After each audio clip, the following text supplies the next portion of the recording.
So today is the day. Hello mga ka-far mami and ka-far daddies, mga ka-far parents. So si Malia po ay second session na ng stud niya dito sa Antipolo sila. So ayan.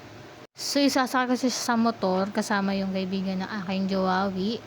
So sila yung maghahatid kay Malia sa Antipolo, sa stud. Pero as you can see, ay ni Malia agad umakyat sa motor. Siguro nakakaramdam siya na ikakastay na naman siya at aalis na naman siya at mapapagod na naman siya.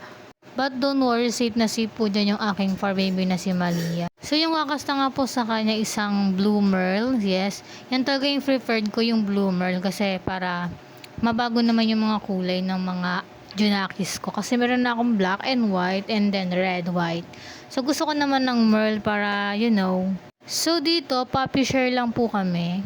So si Malia po is 1 year and 4 months. And then itong blue merle po is 2 years old po ata, tama ba?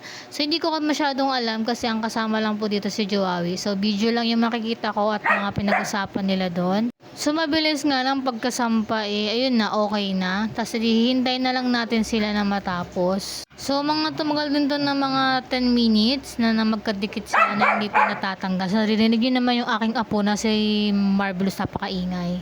Pero as you can see, ayan, tapos na. So si Malia dyan may busal. And then tinali din siya ni Shooter sa mga paa kasi mapalag talaga yung anak ko. Hindi kasi siya nasanay ng hinahawakan.